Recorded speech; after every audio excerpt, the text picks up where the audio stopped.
Très bien. Bonjour à toutes et à tous. Merci à toutes les personnes qui se sont jointes à nous pour cette nouvelle édition d'Africa Salon. Pour les habitués, vous savez déjà ce que c'est. Pour les personnes qui nous rejoignent pour la première fois, nous sommes heureux de vous accueillir lors de cette nouvelle édition. Depuis son lancement en 2016, IFRAN Forum a tenu à se positionner comme une plateforme de rencontres, d'échanges, de débats et de partage entre Africaines et Africains autour de sujets importants pour le développement de notre continent.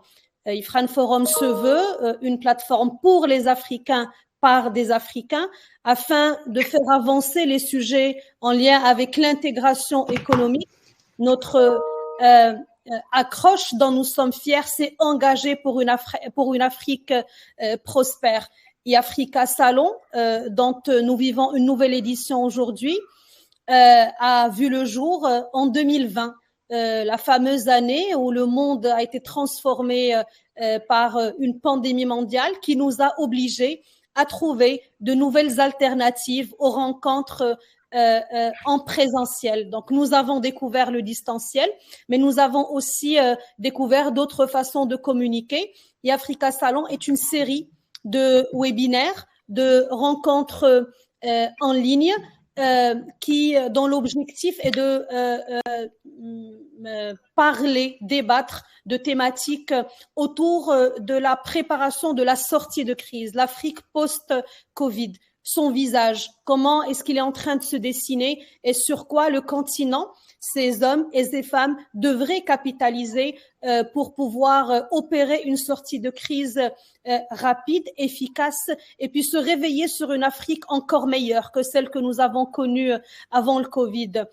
L'édition d'aujourd'hui parle du digital, comment est-ce que l'Afrique devrait profiter de la reprise post-Covid pour opérer un nouveau saut numérique. Nous nous rappelons tous de ce qui a été appelé le leapfrog, qui a permis à l'Afrique de faire un bond en matière de digital.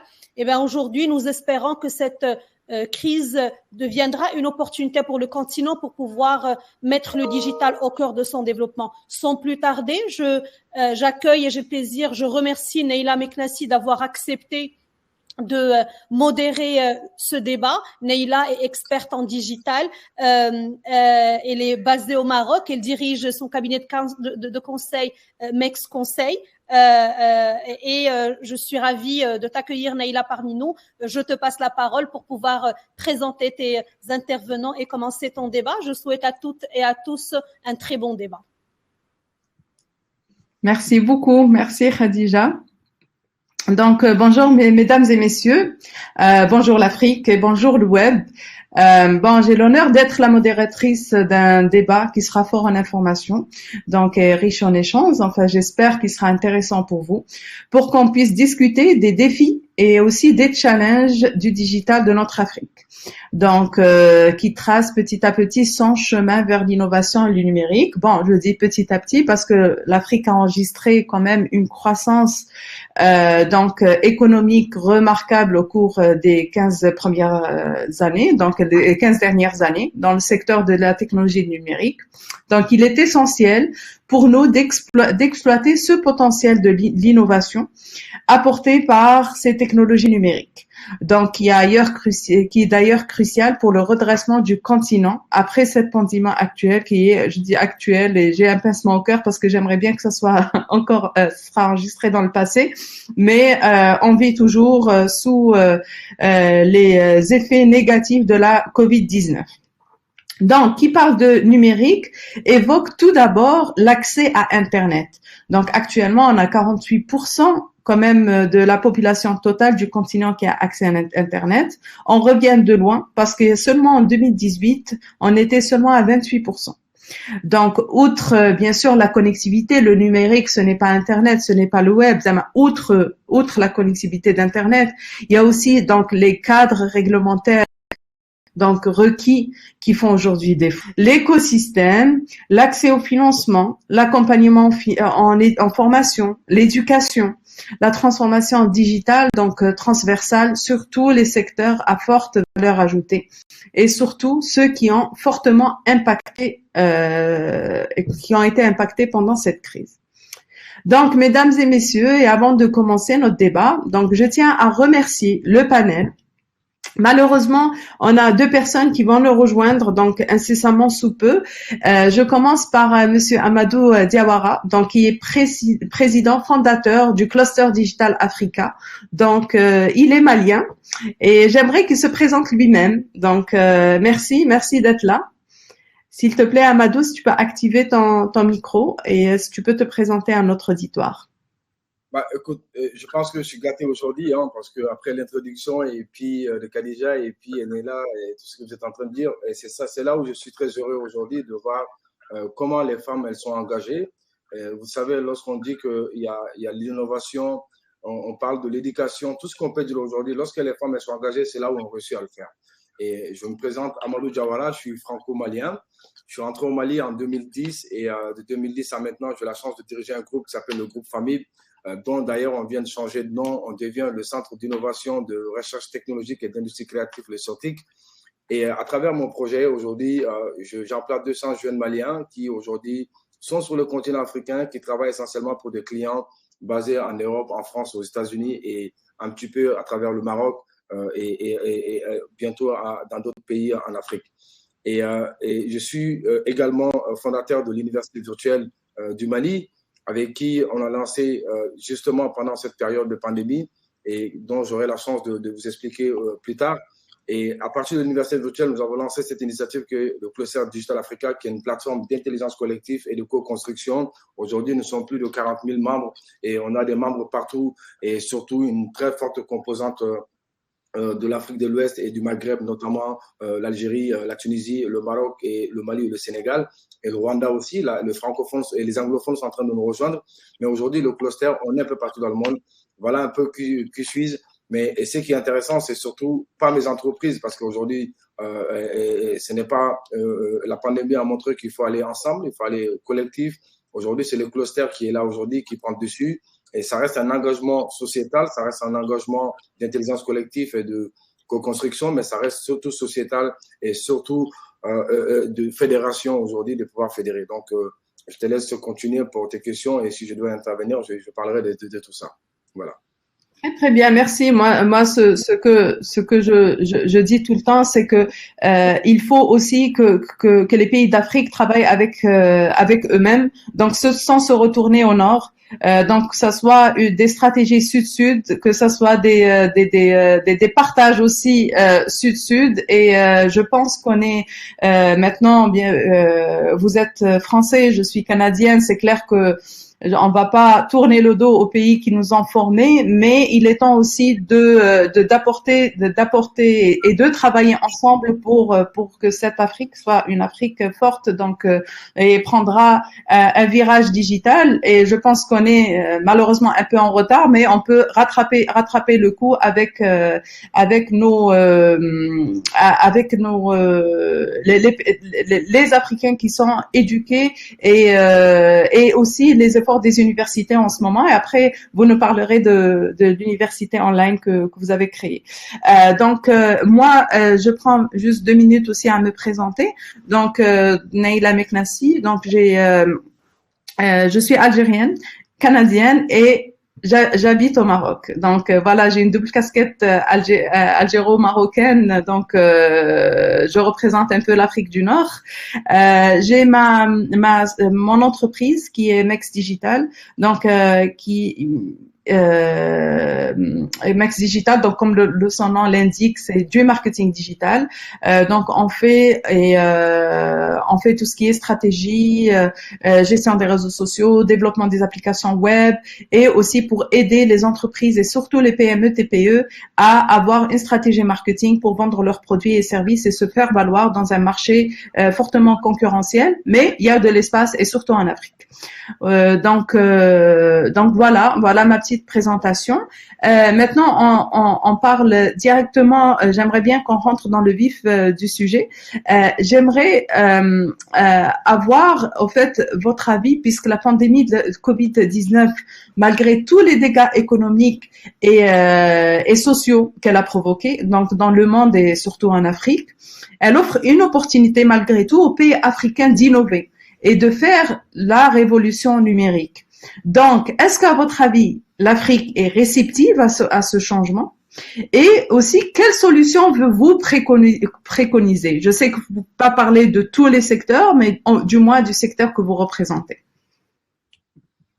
Écoute, merci Leïla, et je pense que j'ai l'habitude de le dire à chaque fois que j'ai l'occasion de parler, que le continent africain est plein de ressources, mais surtout de recherche et plein de potentiel humain.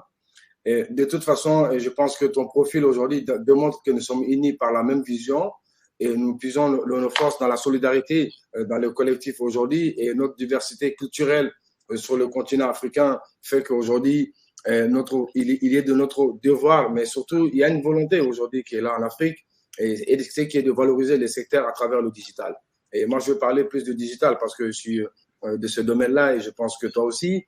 Mais c'est de croire dans l'avenir du digital et je crois aux possibilités aujourd'hui que cela peut offrir pour le continent africain. C'est pourquoi nous avons mis cette plateforme de CDA qui est sans doute une des plus belles initiatives, en tout cas pour moi, pour fédérer, accompagner, mais mieux encore, développer ensemble une dynamique d'équipe et d'équité. Et c'est pourquoi nous devons tous les acteurs du changement. Et quand je vois aujourd'hui des dames brillantes comme vous aujourd'hui pour pouvoir piloter cette conférence, ça montre l'enjeu, l'intérêt de tout le monde. Bien sûr, évidemment, cette pandémie à Covid-19 a bouleversé le monde. Et nous savons que la transformation numérique à l'ère du Covid-19 ou même post-Covid-19, quoi qu'il arrive aujourd'hui, c'est la résilience qui va être là, qui va permettre de réduire les fractures aujourd'hui que nous connaissons sur le continent. Et tantôt, Khadija avait parlé de fractures numériques, elle avait parlé d'Internet, et je pense que on va en parler surtout. Mais le déclenchement de cette crise sanitaire aujourd'hui a montré tout simplement que le monde s'est tourné massivement vers l'espace cyber. Et c'est ce qui fait qu'on est en train de faire cette conférence virtuelle, mais il fut un temps, on le faisait, il fallait se réunir à Casa ou à Alger ou à Tanger ou à Tunis ou à Bamako pour le faire. Mais ce qui est bien aujourd'hui, c'est qu'il y a des écoliers, c'est là où l'éducation aujourd'hui, cette pandémie a changé beaucoup, notre façon d'apprendre, notre façon aussi d'éduquer et surtout de nous soigner. Et aujourd'hui, des écoliers qui sont équipés de leur connexion Internet à domicile ont réussi à faire des cours à distance. Et de nombreux salariés se sont lancés aussi dans le télétravail aujourd'hui. On l'a vu que ça, ce sont des outils où il va falloir peut-être capitaliser et voir plus tard comment travailler sur ça. Mais aussi, c'est de voir aussi quels sont nos modèles économiques. C'est-à-dire que même notre façon de faire du business, tout a changé aujourd'hui. Donc, ce qui veut dire aujourd'hui, dans le même temps, les applications mobiles ont été mises au point pour suivre l'évolution de cette pandémie. À chaque fois qu'il y a un besoin, on a vu aujourd'hui tout ce qui est plateforme des tests Covid, etc., tout ce qui est plateforme de e-santé, tout cela sont venus aujourd'hui pour accélérer, mais aujourd'hui, on a fait recours à l'intelligence artificielle. Aujourd'hui, l'intelligence artificielle pour comprendre le virus et accélérer aussi le développement de vaccins, c'est ce qu'on utilise aujourd'hui. Donc, cette pandémie, dans certains pays, ça a augmenté l'augmentation du trafic dans tous les pays. On a vu qu'aujourd'hui, qu'on fasse une réunion, on va tous tester 15-10 minutes avant pour voir si tout le monde a le bon début ou pas, quel qu'en soit le pays développé, parce que tout le monde est sur Internet et tout le monde est au même moment, parce que la pandémie, elle est là, donc on est tous connectés sur ça. Mais si ces activités qui montrent aujourd'hui le potentiel considérable de la transformation numérique, la pandémie a également accentué quand même des disparités. On l'a vu cela. Et cette pandémie, ces disparités-là, c'est quoi aujourd'hui? Et on a vu la Chine qui a le devant aujourd'hui, vu leur avancée technologique, sur certains pays africains où il n'y a même pas d'électricité. Parce que l'enjeu aujourd'hui, ça se joue à ça. On a aussi des zones entières où il n'y a même pas d'électricité. C'est de dire qu'aujourd'hui, toutes ces activités aujourd'hui qui sont là aujourd'hui, cette pandémie a mis bien dessus. Mais bien que certaines fractures numériques ont diminué rapidement, bien sûr, évidemment. Monsieur Amadou, je pense qu'on vous a perdu à un certain moment. Ah, justement, ça revient à cette connectivité que je parle aujourd'hui, du débit d'ailleurs, parce que le Mali est dans une situation un peu compliquée. Donc, tout cela aujourd'hui fait que Internet est un peu diminué pour éviter de maîtriser sur les réseaux sociaux, chose que je dénonce d'ailleurs régulièrement. Mais la question, c'est de dire aujourd'hui, la pandémie a changé beaucoup de choses. Et de plus, la dépendance accrue aux solutions numériques va ajouter un caractère d'urgence à la préoccupation que nous devons prendre aujourd'hui pour pouvoir apporter plus de solutions, mais d'infrastructures. Parce que beaucoup de gens se sont mis à produire de contenu, mais il n'y a pas d'infrastructure aujourd'hui pour tenir ce contenu-là. Et la question de souveraineté aussi, elle se pose aujourd'hui. Le monde va très, très mal. Le monde est en train d'être dans tellement de géopolitique. Est-ce que nous allons continuer à développer des solutions et aller les héberger chez les Américains ou les Chinois? Là, c'est une question. Ça, c'est une problématique. Est-ce que nous allons nous unir en Afrique pour travailler dessus, proposer des solutions africaines, avoir un leadership africain et partir dessus? La question, elle est là. C'est pourquoi mon combat au niveau du cluster digital africain avec tous les membres de la gouvernance et de nos ambassadeurs, c'est de trouver un moyen, quels sont les mécanismes qu'il faut aujourd'hui pour toutes ces startups, tous ces entrepreneurs africains, auto-entrepreneurs, tous ces développeurs-là, toutes ces solutions qu'ils développent, comment avoir des infrastructures africaines avec la souveraineté numérique et comment nos pays vont se réunir, travailler, réfléchir ensemble pour pouvoir dire que voilà, tel pays est le plus avancé, nous allons mettre l'infrastructure aujourd'hui dans tel pays, tous les Africains vont l'utiliser progressivement vers la décentralisation de ces infrastructures-là. Donc, la question aujourd'hui, c'est de dire aujourd'hui, on est en plein COVID-19, mais post-COVID, c'est là où ce webinaire m'intéresse le plus. C'est parce que la crise a apporté la démonstration frappante du potentiel des technologies numériques et certaines sur les évolutions qui paraissent aussi être trop profondes. On ne peut plus revenir en arrière. Lorsqu'on a pris l'habitude, la facilité de pouvoir faire des réunions à distance, de faire des conférences à distance, de se faire téléconsulter, est-ce que lorsque cette pandémie va partir, nous allons dire qu'on va perdre notre temps à faire la même chose? Non, on va évoluer. Mais pour cela, qu'est-ce qu'il faut pour qu'on puisse continuer cette évolution-là? Mais comment on fait aussi pour garder le tissu social aujourd'hui? Parce que la technologie, elle a des avantages, mais il y a des inconvénients aujourd'hui. Et ça, c'est important. Je ne sais pas si je peux toujours continuer, mais et peut-être je vais conclure la parenthèse en disant que si l'avenir de l'emploi, de l'éducation, de la santé, des services publics, voire même l'interaction sociale devient de plus en plus tributaire des technologies numériques, pour moi, il y a l'incapacité de garantir un accès généralisé et fiable au numérique et une utilisation qu'il faut qu'on arrive à le dire aujourd'hui et dont je salue cette initiative et tous ceux qui font des conférences aujourd'hui, tous ceux qui font des activités pour sensibiliser et parler du digital aujourd'hui, c'est comment nous allons utiliser l'utilisation efficace de ces ressources associées, mais le risque d'avoir aussi un effet de creuser aussi des inégalités. La question, elle est là aujourd'hui. C'est ça aussi, nous allons créer beaucoup d'inégalités à côté de ça, mais qui vont s'opposer aussi aux efforts déployés par les pays pour sortir de la pandémie renforcée. Parce qu'un pays comme le Mali, qui aujourd'hui traverse une crise multidimensionnelle, je parle du cas du Mali, juste un exemple, puisque je suis malien, je vis au Mali, multidimensionnelle, politique sécuritaire, qui s'ajoute à un embargo, il ne pourra pas être au même niveau de développement aujourd'hui qu'un pays comme la Tunisie ou l'Algérie ou le Maroc. Donc, la question va se poser aujourd'hui, est-ce que les plus faibles vont soutenir les plus forts? Est-ce que les plus forts vont aussi soutenir les plus faibles? C'est là où il faut trouver aussi un gentleman agreement pour qu'on puisse ensemble réfléchir pour notre continent. Voilà. C'est pour ça, moi, je doute fort que les plus forts vont soutenir les plus faibles, sinon le monde sera très parfait. Mais je pense que les pays africains peuvent se soutenir parce chaque pays a une force que l'autre pays africain ou son voisin n'a pas. Donc, il est temps que les pays africains se soutiennent entre elles, entre faibles, disons. On peut se soutenir. Donc, merci beaucoup pour votre intervention. Merci, monsieur Al Kitenge d'être là. Bonjour. On vous voit à l'envers, mais c'est pas grave. C'est original, disons. Est-ce que c'est possible juste d'activer votre micro ou c'est déjà activé parce qu'on vous entend pas?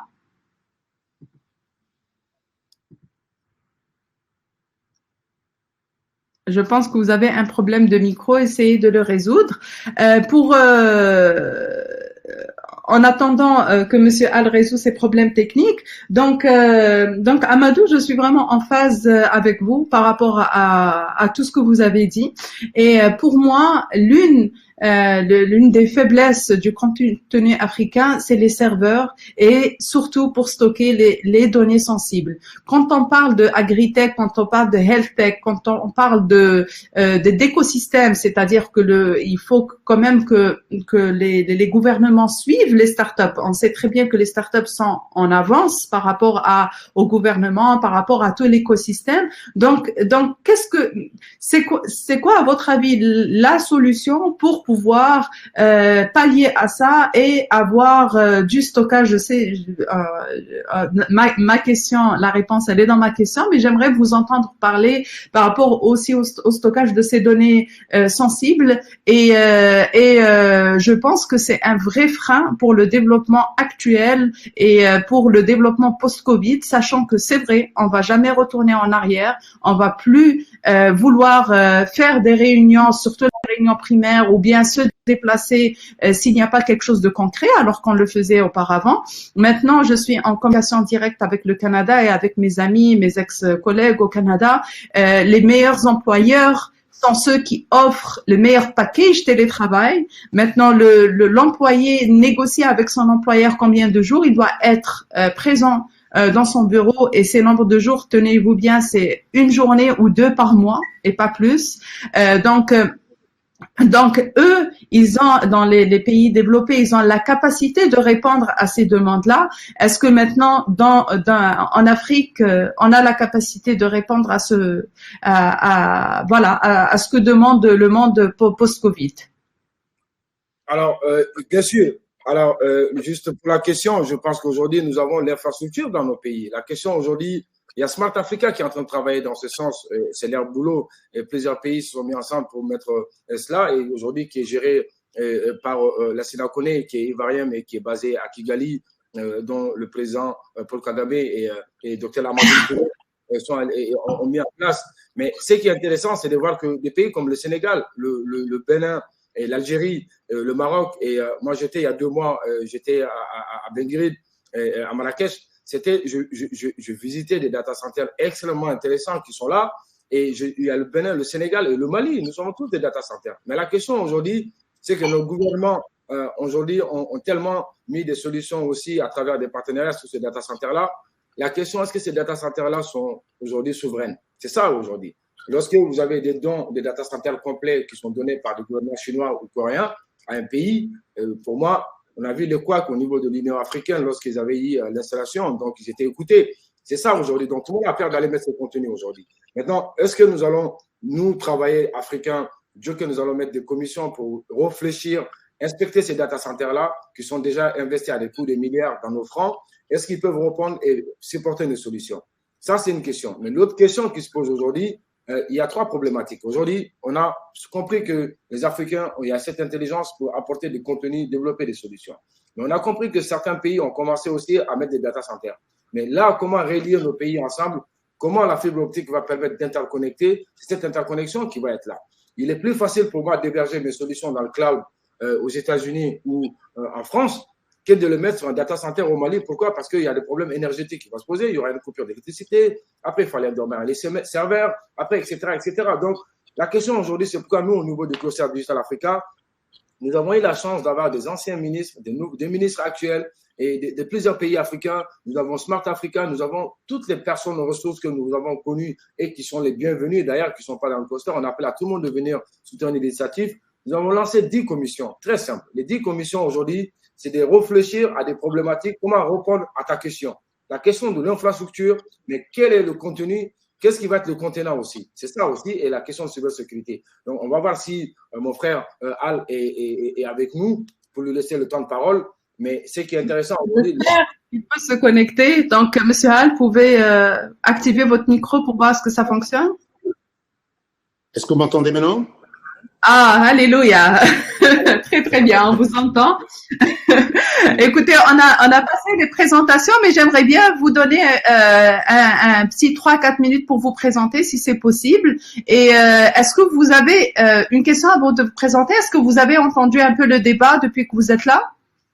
Oui, j'ai entendu, j'ai suivi avec pertinence l'intervenant de tout à l'heure. Donc, vous pouvez donner votre avis aussi suite à votre présentation. D'accord, merci beaucoup. À mon âge, quand on se présente, on dit très peu de choses. J'ai un profil assez bizarre. Je suis un ingénieur polytechnicien au départ et puis j'ai fait des spécialisations en économie. J'ai un MBA et je suis enseignant d'économie. En fait, ma spécialité de base en termes de performance, je suis un expert des politiques publiques. Ce qui veut dire qu'en fait, lorsqu'on touche aux politiques publiques liées à la digitalisation, je suis parmi les personnes pointues capables de pouvoir donner des suggestions. En fait, moi, quand je regarde ce qui s'est passé avec la pandémie de Covid-19, je me dis l'Afrique a encore une fois raté l'opportunité de pouvoir se réunir et de donner des réponses conjointes. Pour une simple raison, lorsque vous regardez la question de la maladie elle-même, l'Afrique ne parle pas d'une voix. La question du diagnostic, la question éventuellement du traitement et aujourd'hui la question du vaccin. Tout le monde se rend bien compte dans quelle mesure on va dans tous les sens. On se rend bien compte qu'encore une fois, nous sommes là en train de subir la loi du plus fort. Et comme disait tout à l'heure mon co-débatteur, c'est que le plus fort se trouve encore malheureusement être l'Occident. Et lorsqu'on regarde les questions de la technologie, on s'aperçoit encore une fois que l'Afrique n'a pas une réponse conjointe. Pourtant, pris individuellement, il n'y a aucun pays sur le continent qui a la capacité de développer des solutions tout seul.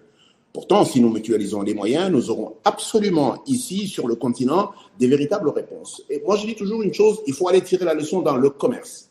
Lorsqu'on a eu la pandémie de Covid, la première des choses, c'est que chaque pays s'est refermé sur lui-même.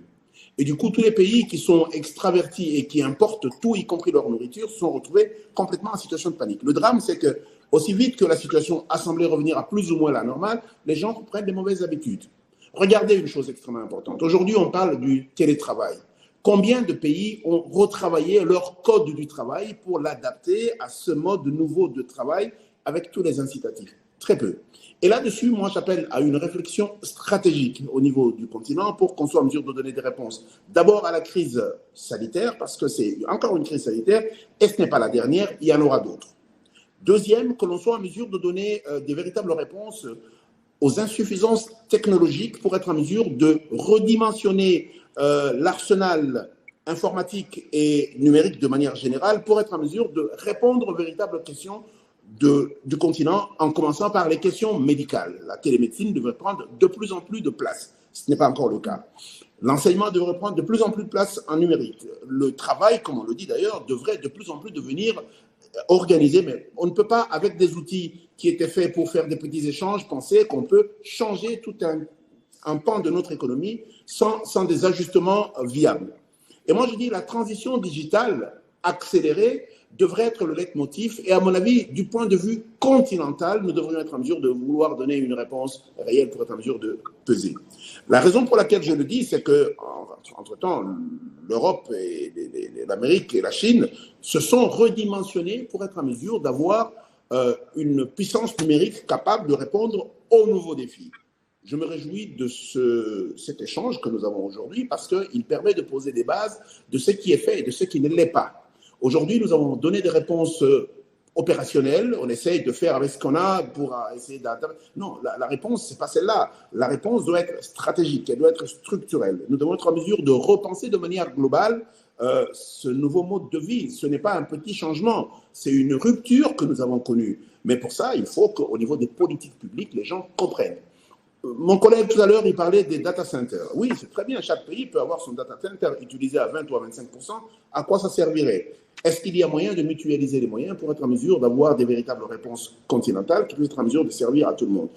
Je le dis de manière assez claire, à l'époque, les riches allaient se faire soigner en Europe, même quand ils étaient sur le continent. Le Covid nous a démontré de manière assez claire, riches et pauvres, on devrait rester sur le continent parce que personne ne pouvait bouger. De la même manière, je pense que les pays devraient se rendre compte que l'espace de l'enrichissement, l'espace de la prospérité est un espace partagé. Et chaque fois qu'on parle du continent africain, on parle de la lutte contre la pauvreté, mais la pauvreté doit appartenir au passé. Et la pauvreté, c'est surtout cette incapacité à pouvoir nous rendre compte qu'on peut s'enrichir ensemble. Voilà ce que je peux dire à ce stade dans un premier temps, et je suis tout à fait ouvert à pouvoir échanger avec les collègues tout à l'heure. Moi, je dis très souvent que la Covid a démontré la vraie face, au fait, de chaque pays. Maintenant, chaque Algérien, chaque Marocain, chaque Congolais connaît très bien son pays, ses faiblesses, ses limites, surtout en matière de connectivité et d'éducation aussi. Donc, parce que ça nous a permis de se tourner vers nos hôpitaux, et voir la réalité des choses. Ça nous a permis aussi de voir que dans d'autres pays, par exemple, je disais que j'ai été au Canada pendant plusieurs années et je vois maintenant comment la santé, donc comment la télésanté, maintenant les gens ne bougent plus de chez eux, comment parce que au Canada il y a un vrai problème de système de santé aussi, c'est très très lent. Quand on vous prend en charge, très bien, mais c'est très lent pour avoir les rendez-vous et la télésanté a permis vraiment un bond et un saut pour pouvoir pallier à cette attente-là où les personnes avant se disaient c'est impossible de faire de la santé par Internet, mais finalement tout est faisable via le web. Donc parlons en fait de… Une chose importante d'en parler, vous savez, la grande difficulté de l'Afrique, c'est la rupture entre l'urbain et le rural, où le rural est très pauvre et donc n'a pas accès nécessairement à des spécialistes, à des médecins de qualité, à des soins de santé de qualité. On s'aperçoit justement avec la pandémie de Covid, du simple fait que la mobilité entre l'urbain et le rural est très limitée. L'urbain est touché parce que contaminé par l'Europe, l'Occident et les autres pays, mais le rural est complètement épargné. Et du coup, on s'aperçoit que peut-être qu'il y a un avantage à être pauvre, façon de le dire. Mais ce que je veux dire le plus, c'est que aujourd'hui, y compris dans les milieux ruraux, il devient très facile de pouvoir offrir des solutions de santé numériques et qui coûtent moins cher et qui permettent d'avoir des spécialistes où qu'ils soient et qui donnent des soins de santé. Moi, je vous ai perdu. Je ne sais pas ce que c'est de… Est-ce que vous m'entendez ? Je vous ai perdu à un certain moment. C'est seulement chez moi ou est-ce que chez Amadou, est-ce que vous l'avez perdu aussi? Non, je peux reprendre ce que je disais tout à l'heure. Non, on ne l'a pas perdu. Ah, ok, très bien. Donc, c'était chez moi. D'accord. Et donc, j'insistais sur le fait qu'aujourd'hui, cette pandémie et ces nouvelles technologies nous démontrent de manière assez claire qu'on n'a plus d'excuses pour ne pas donner des soins de santé de qualité avec des médecins qualifiés, y compris à des gens qui sont dans le milieu rural, parce que les outils démontrent clairement qu'on n'a pas besoin d'être physiquement partout pour être en mesure de diagnostiquer et de traiter de manière tout à fait optimisée des personnes qui sont en milieu reculé. Et donc, cette pandémie, si elle ne nous enseigne pas suffisamment, c'est que nous sommes des idiots collectivement. Ouais.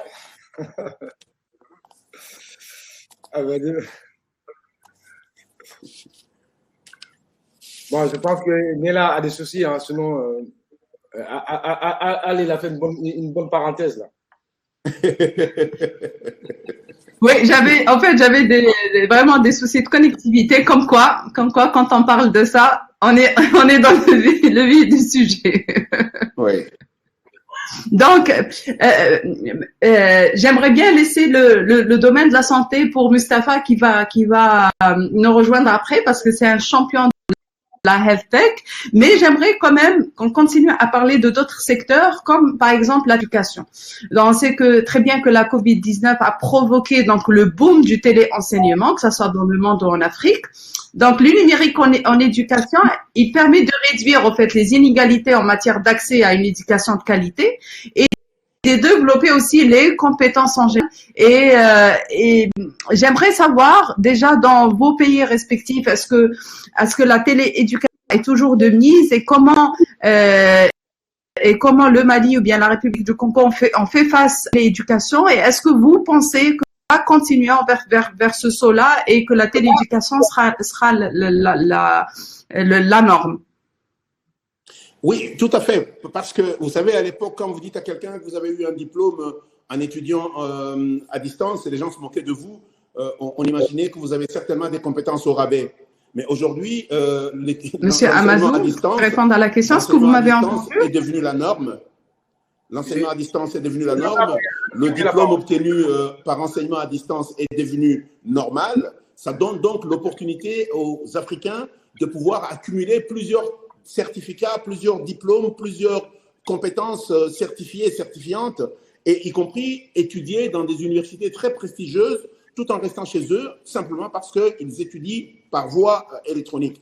Et je crois que c'est un véritable changement de paradigme dans le secteur de l'enseignement, y compris dans la psychologie des gens. Quand tout à l'heure vous étiez un peu perdu, j'étais en train de dire qu'à l'époque, quand vous disiez que vous avez eu un diplôme en étudiant à distance, les gens se moquaient de vous, on pensait que vous aviez un diplôme au rabais et que vous aviez éventuellement un diplôme sans les compétences équivalentes à celles que quelqu'un d'autre pourrait avoir en étudiant sur place. Et ce gros changement de paradigme, nous devons être en mesure de le décliner non seulement dans les universités, nous devons être en mesure de le décliner dans les écoles secondaires, mais également dans les écoles primaires.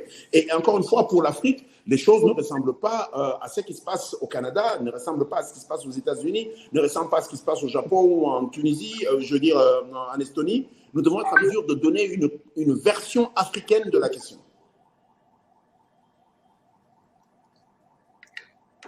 Je pense que Nila a des soucis pour nous entendre, mais et c'est là où ça démontre, je pense que Al, comme je ne sais pas si vous avez pris au début quand je parlais tantôt aujourd'hui que cette pandémie a démontré qu'aujourd'hui, en fait, quel qu'en soit le pays, l'Internet est saturé. Et je pense qu'elle dit qu'elle est au Maroc. Exactement. Et nous pensons qu'aujourd'hui, un pays comme le nôtre, le Mali, nous n'avons pas la mer, nous n'avons rien. Et puis, nous avons un embargo de nos voisins CEDEAO. Donc, ce qui fait qu'on n'a pas de problème de connexion comme elle au Maroc. Mais c'est de dire qu'aujourd'hui, je rebondis sur la question qu'elle parlait, notamment sur l'éducation en ligne. Et nous, ce qu'on a fait au Mali, et c'était avant la pandémie de la COVID-19. C'est-à-dire qu'on a lancé l'université virtuelle. Au début, quand je lançais, tout le monde disait que j'étais dérangé dans ma tête. Je suis un peu fou, mais c'est pas grave. Et moi, j'aime bien mes folies parce qu'au final, ça a toujours un impact sur la société.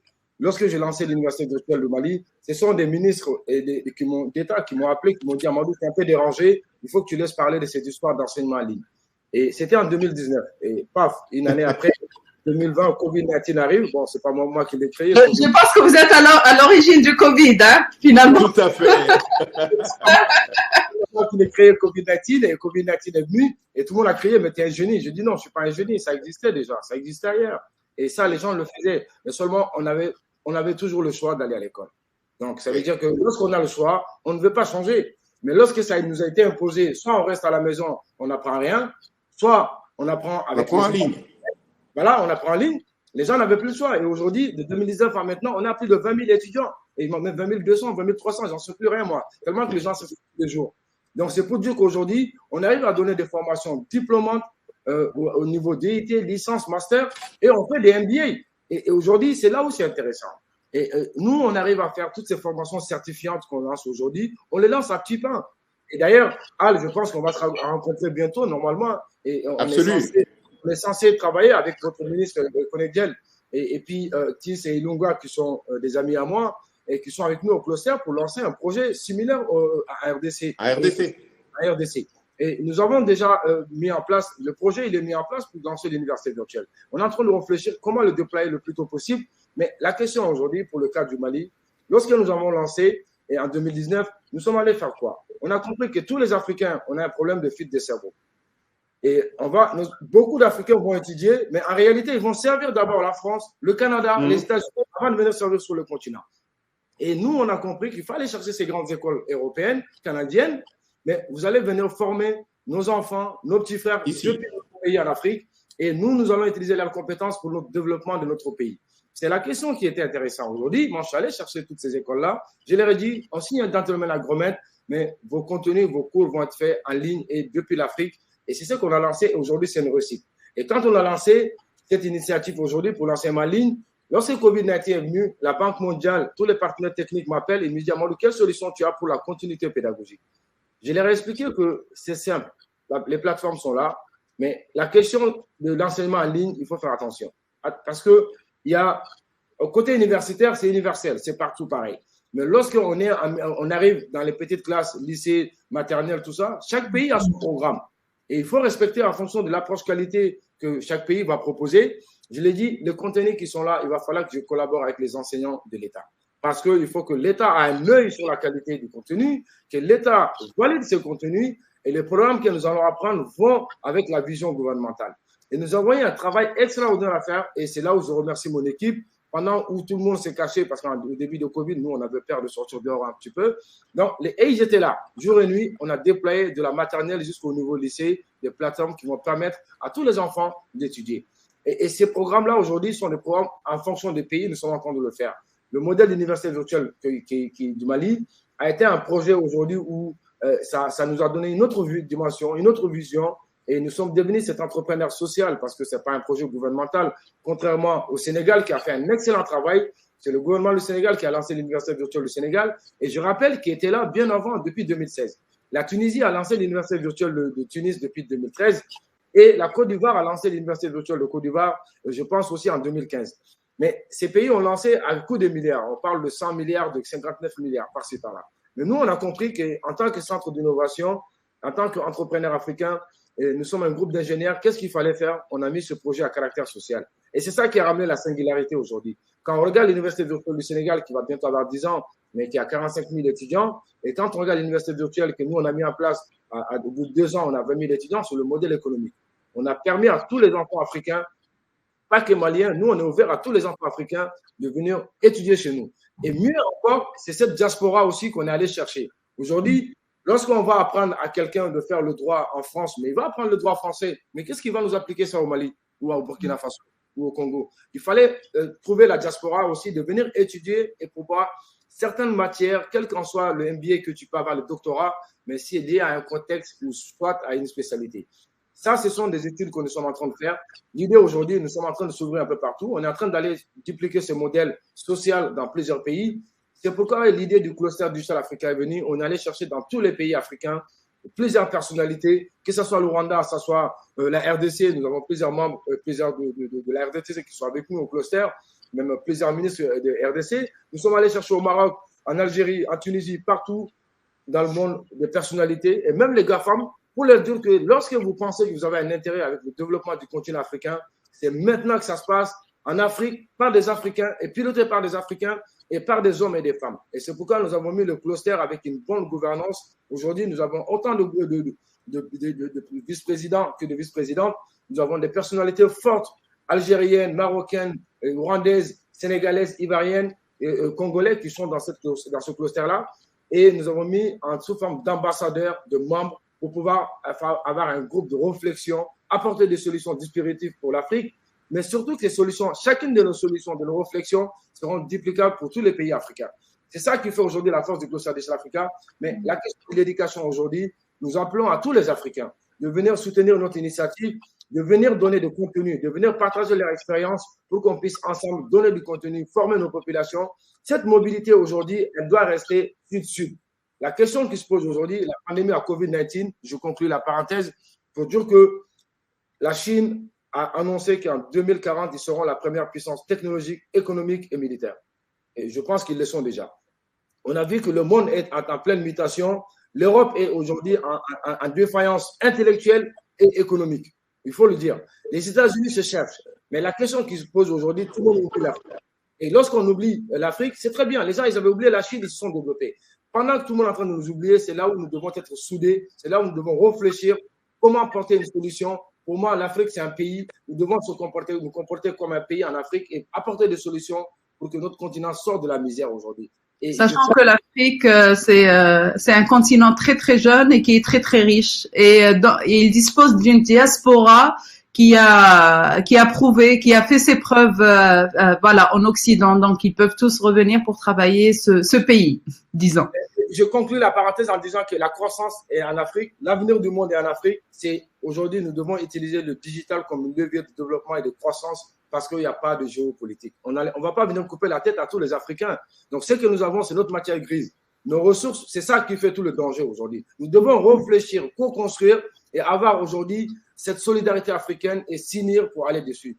Et voilà, et pour cette partie, je vais laisser la parole à mon grand frère Al et aussi voir si Moustapha, je pense qu'il est là aussi, s'il veut prendre la parole. Je vais me parler et surtout qu'on parle de digital. Juste une petite parenthèse, moi je suis l'exemple vivant que l'éducation donc africo-africaine fonctionne très bien parce que j'anime chaque mois des certificats, des formations certifiantes avec des universités ici au Maroc, dans le public et nord-africain et subsaharien. Et c'est tout est à distance et j'avoue et je confesse que c'est le format et c'est le public que j'adore le plus parce qu'il y a énormément d'échanges et on se rend compte avec cet échange-là parce qu'au fur et à mesure on commence à connaître son public, qu'on est identique dans qu'on a plus en commun et on peut construire beaucoup de choses ensemble et surtout bravo Amadou pour l'initiative et bravo pour moi je trouve que c'est un grand succès que vous avez étalé là donc je vous applaudis. Est-ce que Monsieur Al vous voulez rajouter quelque chose? avant d'introduire M. Moustapha Moukas. On vous entend pas. Votre micro, je pense. Pas, non. Monsieur Amadou, vous entendez Al ou il n'y a que moi qui l'entends pas?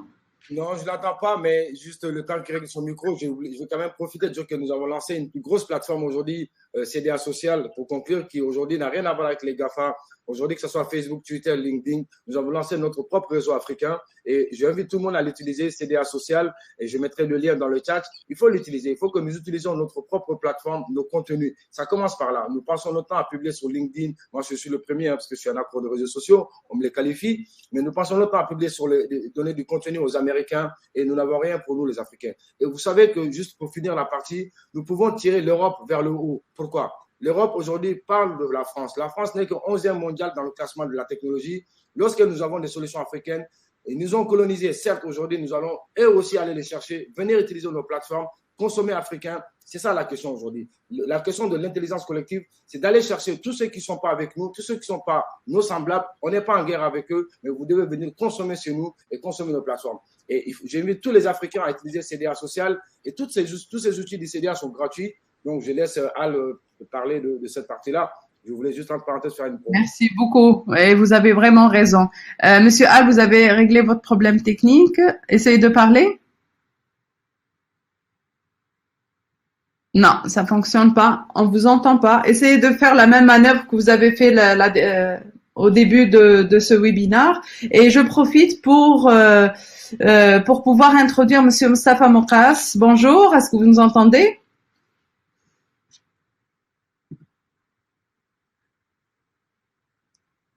Donc, Monsieur Moustapha, qui est cofondateur du HealthK Technologies Maroc. Donc, c'est notre champion du Health Tech et on vous entend pas. Si vous pouvez juste activer, si c'est possible, votre caméra et puis votre micro. Alors, Moustapha dit qu'il nous entend, mais il a des soucis pour venir. Mais apparemment, les dieux des technologies sont OK avec toi et moi aujourd'hui, Niela. Ah, il a dit, j'ai ni la vidéo ni le micro.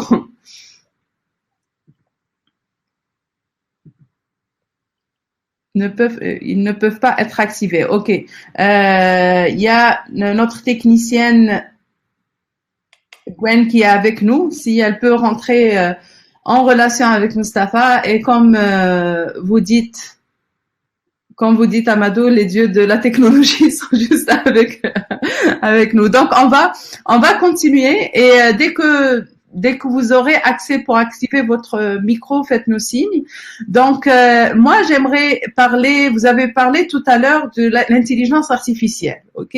Donc, on sait que le marché mondial de l'intelligence artificielle, donc connu par le IA, devrait atteindre 190 milliards de dollars en 2025 et même 267 milliards de dollars en 2027. Une question pour vous. Comment rendre l'intelligence artificielle accessible aux PME africains? Ou bien, oui. Je pense que cette question, à l'heure où les pouvoirs publics, dans la plupart de nos pays, agissent leur stratégie en conséquence, ils doivent donc garder à l'esprit que le recours aujourd'hui accru au numérique pourrait conduire aussi à de nouvelles fractures. Et ça, je le répète, je l'avais dit au début, ou exercer encore celles qui subissent depuis des années. Mais le pouvoir public, aujourd'hui, c'est eux qui peuvent travailler dans ce domaine aujourd'hui. Cela va d'ordre de souveraineté, mais aussi c'est à nos États de prendre leurs responsabilités aujourd'hui. Et ils attendent, il faut mettre aussi au cœur de nos programmes, et la plupart des pays sont en train de nommer des ministres du digital. Moi, j'étais récemment sur un salon avec la ministre rwandaise du numérique, et on a vu, d'ailleurs, ce qui est extraordinaire, il y a beaucoup de femmes qui occupent ces postes. Et je sais qu'aujourd'hui, que ce soit aussi Togo, Bénin, c'est aussi des femmes qui sont en train de piloter comme le Rwanda. Mais ce qui est intéressant, c'est aussi le début de la pandémie, de nombreux gouvernements avaient entrepris aussi de renforcer aussi leur approche stratégique en termes de transformation numérique, comme le Rwanda aujourd'hui travaille beaucoup sur ça, le Maroc qui travaille, la Tunisie, le Nigeria. On a vu que l'IA aujourd'hui prend une place importante jusqu'au point où le gouvernement fédéral du Nigeria aujourd'hui a lancé le Naira numérique. Donc la blockchain, toutes ces technologies aujourd'hui, l'intelligence artificielle est en train d'arriver chez nous.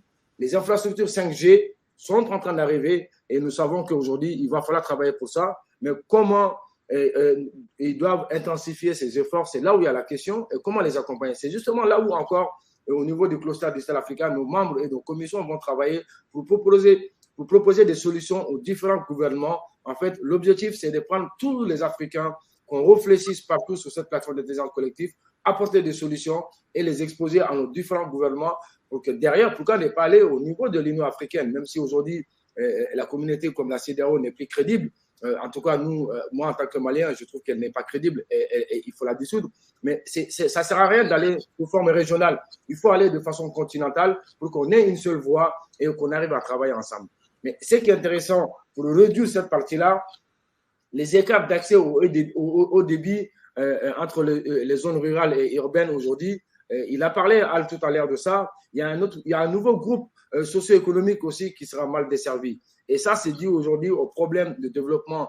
Et l'intelligence artificielle ne peut pas aller sans infrastructure, pas seulement technologique, mais il va falloir travailler sur l'infrastructure routière, il va falloir sur le transport, c'est ça, tout ça. Mais il y a ce projet des zones libres d'échange qui est en train de se mettre en place, la ZDKF, dont je pense que nous sommes en train de travailler et réfléchir. Et nous avons des spécialistes au niveau des clusters qui vont travailler et réfléchir comment faciliter cela pour que les infrastructures puissent être mises en place. L'intelligence artificielle arrive, mais nous devons savoir qu'elle doit être adaptée à nos réalités socio-culturelles et environnementales. Parce qu'en Afrique, nous avons nos religions, nous avons nos cultures et nous avons nos coutumes qui sont là et nous avons notre diversité linguistique qui est là. Il va être beaucoup plus difficile que l'IA puisse pénétrer l'Afrique comme ça l'a fait en Chine ou aux États-Unis. Mais l'Afrique aujourd'hui a le potentiel qu'il faut, c'est de par la jeunesse. Et nous pensons que la créativité, et c'est en Afrique qu'on a 1 million de problèmes. Lorsque nous allons résoudre nos 1 million de problèmes, nous allons les résoudre pour le monde entier. Et ces questions-là aujourd'hui, c'est à interpeller tout Africain pour apporter des solutions et d'innovation. Mon discours aujourd'hui ne va pas être technique parce qu'aujourd'hui, en tant que président du cluster Digital Africa, je dois parler d'une vision beaucoup plus large de tous nos membres dont j'ai la chance de les représenter ici parce que c'est de hautes personnalités. Mais ces personnes-là sont en train de travailler également, ceux qui sont dans les institutionnels, ces personnes qui sont dans les organismes à l'international, qui sont des partenaires techniques et financiers, sont en train de travailler. Mais la question qui se pose aujourd'hui, comment nous, citoyens africains, nous allons nous fédérer pour travailler? Et je pense que, Néla, je conclue la parenthèse en disant que tu as parlé des certifications et je suis en train de passer mon MBA en management de projets informatiques à travers Management Group de Aziz Lektebi, qui est ambassadeur, vice-président du cluster Digital Africa à travers la Fédération des écoles européennes. Nous ne sommes pas fermés à l'Occident. Attention, nous ne sommes pas fermés à l'Occident, nous sommes très ouverts à l'Occident. Évidemment, nos arrière-grands-pères ont participé à la construction de certains pays européens. Et aujourd'hui, il n'est que juste au retour qu'eux aussi viennent contribuer chez nous. Mais seulement, nous le ferons en fonction de nos besoins, de nos réalités et en fonction de notre vision. C'est là la question. Mais sauf qu'ils vont plus venir trouver des Africains qui ne sont pas lettrés, mais ils vont venir trouver des Africains formés qui sont adaptés à travailler avec eux. Et j'apprécie ton retour au Bercail, comme je le fais, comme beaucoup d'Africains ont fait ça. Lorsque la diaspora vient aussi soutenir ceux qui sont là localement, qui sont très brillants et qui sont souvent même plus forts que nous de la diaspora parce qu'ils apprennent dans des conditions très difficiles et très compliquées, c'est là où nous devons porter notre pays. Un investisseur comme le Rwanda l'a fait. Je conclue, hein, j'aime bien dire que je conclue, mais je continue à chaque fois 2 minutes. C'est un plaisir de vous écouter. Au Rwanda, lorsque leur situation est arrivée, le monde entier avait pitié du Rwanda. Mais aujourd'hui, le monde entier a envie du Rwanda. Tout le monde veut être Rwanda aujourd'hui. Pourquoi? Parce qu'ils ont eu la résilience, ils ont eu le leadership. Mais qu'est-ce qu'ils ont fait? Ils ont eu leur indépendance financière. Bien sûr que tout le monde dépend de ses partenaires, Banque mondiale, FMI. Mais le Rwanda a mis le fonds souverain Rwanda. Chaque Rwandais, même un écolier, il doit mettre 1 franc symbolique dans la caisse du fonds souverain rwandais. Donc aujourd'hui, quand on vient dans ce pays-là, on ne finance pas, on co-investit. Et c'est ça qui est intéressant. Nous devons arrêter de tendre la main. Nous devons travailler sur le financement participatif. C'est pourquoi nous, au niveau du cluster, nous avons mis plusieurs outils de financement participatif que les gens peuvent utiliser pour pouvoir lever leurs fonds, mais pas les tendre. Lorsque vous tendez la main, la personne qui vous donne, elle vous impose ses idées et sa façon de vivre, etc. Donc voilà un peu, je termine pour laisser la parole aux autres. Merci beaucoup. Je ne sais pas ce que je pense lui nous entend. Est-ce que nous, on va réussir à l'entendre? Est-ce que vous pouvez parler? Non, je pense qu'il y a toujours le problème technique. Non. Non, on ne vous entend pas malheureusement. Vous pouvez peut-être intervenir avec voilà, sur le chat. Et moi, je vais continuer mon débat avec les protégés des dieux de la technologie. Monsieur Mustapha, est-ce que vous pouvez parler aussi? Je vais voir est-ce que ça fonctionne. Oh, je pense que on a quelques débris de son. Monsieur Mustapha, je pense qu'on va réussir à s'entendre. Dans le. Bonjour. Est-ce oui. que vous m'entendez? Très, très bien. J'ai dit on va réussir à s'entendre, mais je veux dire s'entendre par s'écouter. Oh, le miracle. Quel miracle. Bonjour à tous. C'est ça le miracle africain. On va le produire aujourd'hui. Alléluia. Ça va, vous allez bien?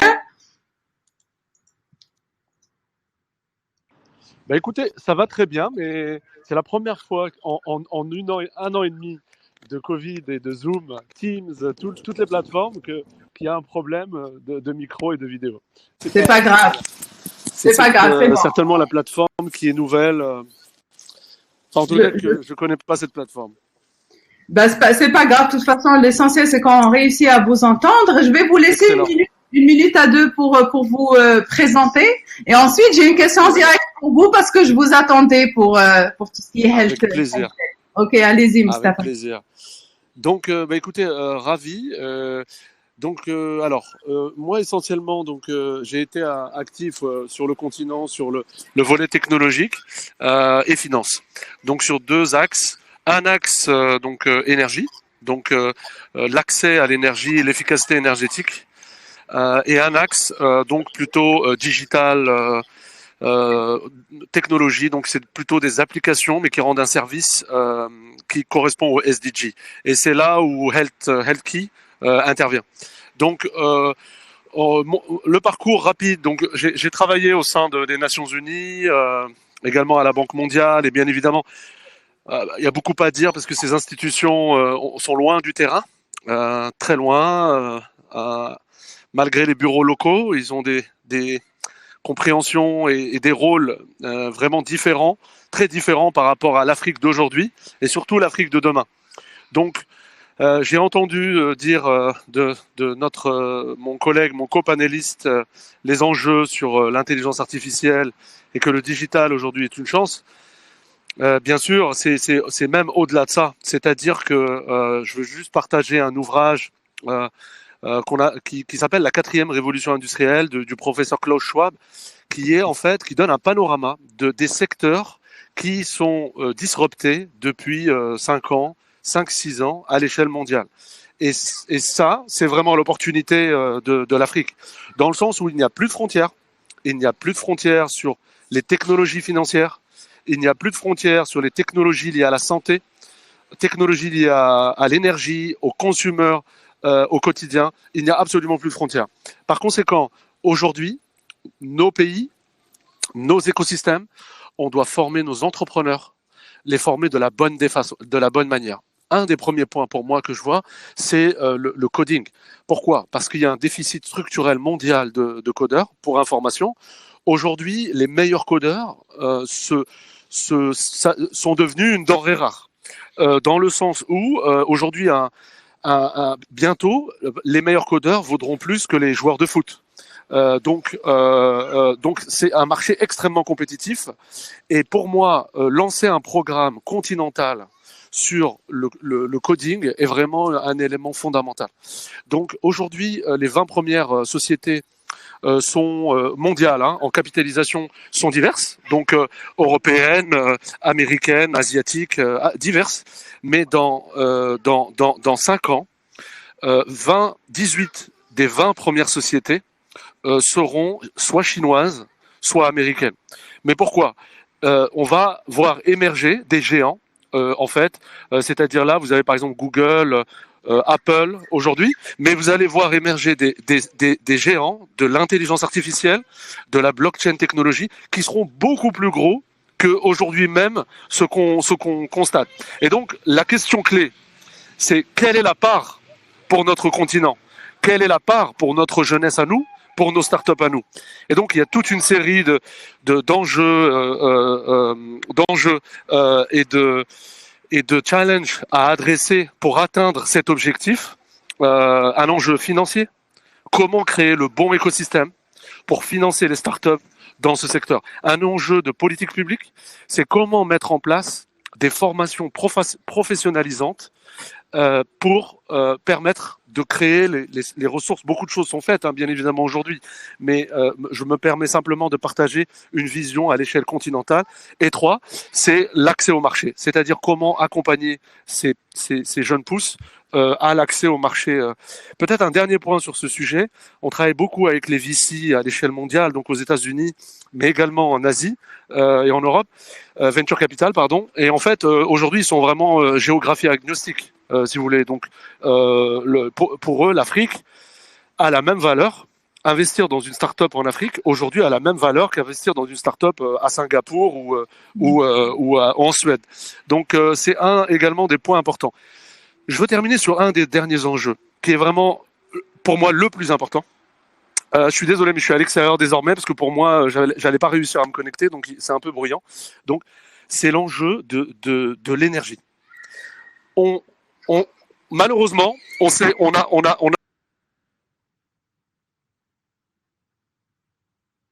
à avoir le continent en perdant nos ressources naturelles, du FMI et de la Banque mondiale pendant 70 ans.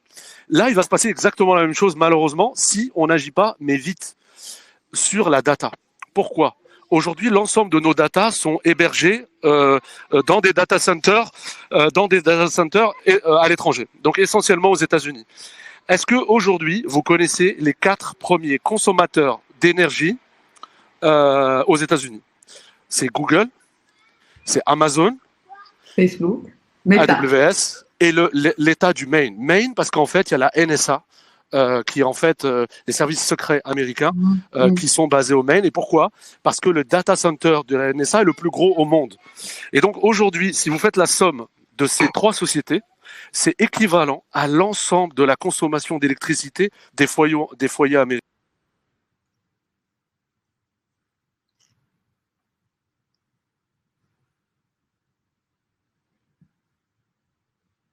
Moi, je n'arrive plus à entendre Monsieur Moustapha. Est-ce que c'est le cas pour tout le monde? Écoutez, je suis là. Ah, oui, c'est bon. Je suis là, j'ai pas bougé. Donc, je disais, aujourd'hui, la consommation mondiale d'énergie liée au data center est de 7%. Mais la consommation va exploser en passant à 20% d'ici 2030. Donc, la question clé va être quid de comment nous pouvons améliorer l'efficacité énergétique de nos data centers. Et quand je dis de nos data centers, c'est nos data centers au niveau souverain. C'est-à-dire, nous devons mettre en place, donc le secteur privé, public, des data centers souverains africains, nationaux. Et donc, pour être en data privacy totale, donc dans le contexte d'internationalisation de la data. Voilà, j'arrêterai là. Vous êtes dans le health tech, donc c'est quoi votre challenge par rapport à ces data centers, parce que j'imagine que c'est des informations très sensitives que vous avez. Donc, comment vous faites face à cela? Et j'aimerais aussi savoir votre avis donc sur le secteur du e-santé, donc qui a enregistré, je pense, en Afrique en 2020 une croissance de 56%.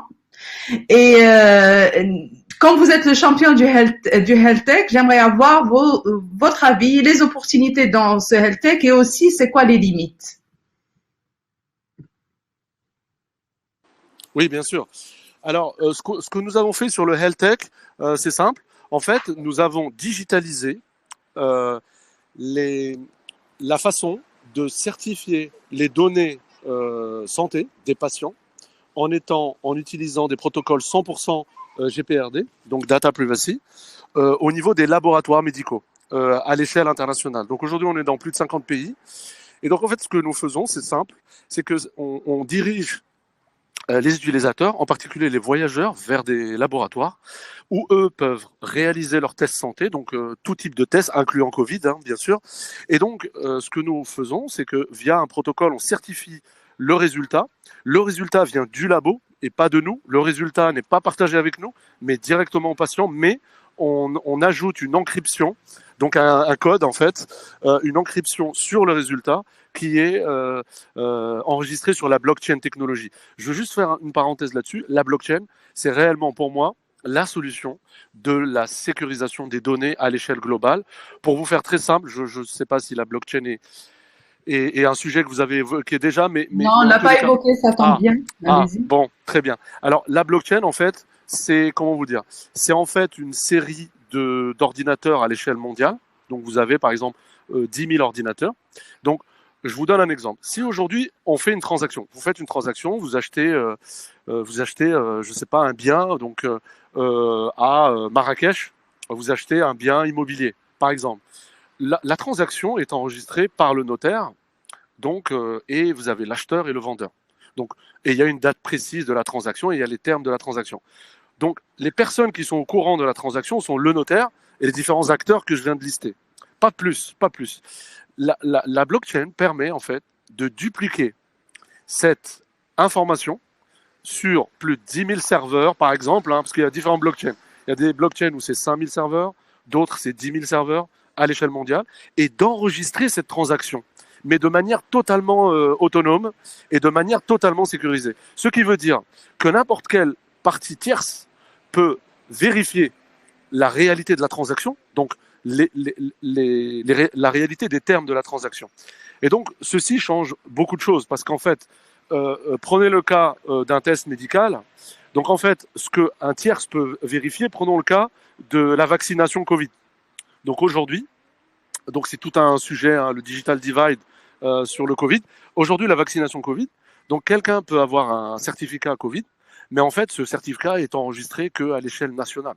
Donc, le fait d'enregistrer ce certificat sur la blockchain permet à des entités tierces non pas de consulter le certificat, mais juste de vérifier son statut lorsque l'utilisateur le demande. C'est-à-dire, vous avez quelqu'un qui souhaite, par exemple, prendre l'avion, et donc l'avion, lui, il a un besoin de prendre l'avion. L'avion, l'airline lui demande le statut médical. Et donc, dans ce cas, l'utilisateur peut simplement, en consultant, en partageant son statut sur la blockchain, certifié, partager ce statut avec le airline. Pourquoi le airline y croit? Parce que la blockchain est certifiée. Vous voyez. Donc, j'espère que l'exemple a été assez simple, mais je pense qu'on ne peut pas rentrer forcément dans le détail. Sur le healthcare en particulier, l'enjeu sera sur les data santé, c'est-à-dire le dossier médical. L'Europe essaie de mettre en place un dossier médical depuis plus de 30 ans et un dossier médical partagé entre les pays européens et ça n'a pas été possible. Donc, il y a toute une série d'enjeux. Il y a la couverture sociale également, la couverture médicale que nous pouvons, autour de laquelle vous pouvez utiliser la technologie pour répondre de manière la plus précise possible aux besoins des utilisateurs et des patients. Donc voilà, vraiment de manière très rapide, un échange sur le healthcare. Je veux partager un dernier élément, c'est sur le digital divide. Pour moi, aujourd'hui, avec le Covid, ce qui s'est créé, c'est qu'aujourd'hui, vous avez des passes. Vous voyez, vous avez des passes. Vous avez l'Europe qui a mis en place un pass. Vous avez chaque pays, beaucoup de pays qui ont mis en place des passes. Donc, le problème, c'est que au vaccination divide, on ajoute un digital divide dans le sens où, désormais, pour voyager, on va devoir, en tout cas pour plusieurs années, malheureusement, montrer et prouver que soit nous sommes vaccinés Covid, soit nous sommes testés négatif Covid. Et donc, c'est tout un enjeu sur lequel j'attire l'attention, en particulier sur le digital. Merci. Ouais, j'espère qu'on va oublier ce Covid et on revient à la vie normale. C'est comme si c'était un mauvais rêve et c'était un cauchemar. Donc, j'aimerais poser une question à Al. Je sais pas, est-ce que vous pouvez, est-ce que votre micro fonctionne? Si je peux conclure, moi, j'ai une urgence. Est-ce que vous m'entendez maintenant? Ah, on vous entend, mais je vais juste patienter 2 secondes. Je vais juste prendre la conclusion de Monsieur Amadou parce qu'il doit quitter et ensuite on continue avec vous. Non, c'était juste pour dire que bravo pour Al et Mustapha pour leur intervention. Et Mustapha, je pense que nous travaillons sur les mêmes secteurs et nous sommes en train de travailler également. J'ai partagé dans le chat une crypto-monnaie d'ailleurs que nous avons lancée, Calici, notamment basée sur la technologie blockchain. Mais aujourd'hui, je l'ai dit au début que je ne parlerai pas trop de mes initiatives privées, je vais parler du cluster. C'est pourquoi je n'en ai pas trop parlé, mais la blockchain, c'est quelque chose que nous travaillons dessus depuis 2016. Et aujourd'hui, nous sommes en train de travailler dans le domaine des cadastres. Tout ce qui est, c'est là où le vrai souci, surtout dans nos pays, en tout cas en Afrique de l'Ouest et en Afrique centrale, on a beaucoup de problèmes au niveau des domaines des cadastres, au niveau des titres fonciers. Et là, c'est un problème. Mais nous sommes également en train de travailler aussi sur la mise en place d'une banque 100% digitale basée sur la technologie blockchain et différente de la crypto-monnaie. Parce qu'en termes de réglementation, nos banques centrales n'ont pas encore approuvé cette technologie-là. Donc, il va falloir faire attention. Mais nous savons que la blockchain, elle n'est pas comprise. Il a rentré techniquement, je vais peut-être faire économie de ça. Mais aujourd'hui, ce qu'il faut tenir, c'est que nous devons informer nos populations. Nous, au niveau de l'université virtuelle, nous sommes en train de travailler, même nos diplômes vont être certifiés à travers la blockchain. Et ça va être déjà lancé d'ici à l'horizon 2023. Mais là, on veut travailler sur tout ce qui va être documents de naissance, carte d'identité biométrique. On va travailler pour que ça soit mis dans le registre. Mais c'est que nous sommes en train de faire mieux encore. Et exactement, c'est ça que c'est intéressant. Je vais continuer avec Moustapha s'il le veut bien plus tard. La discussion. Avec plaisir. Nous sommes en train de lancer un hôpital virtuel qui est déjà fini, mais nous sommes en train exactement de travailler pour le dossier patient à travers la blockchain. Parce qu'une question qui est importante aujourd'hui, et je pense que Al l'avait dit, tous nos cadres partaient se soigner en Europe, et il y a 2 pays qui ont pris le lead. Notamment la Tunisie aujourd'hui, où il y a beaucoup de tourisme. D'ailleurs, ce qui la chirurgie esthétique surtout. Ouais. Là où encore tous ceux qui vont de travailler, de venir se soigner là-bas, sinon ils seront virés.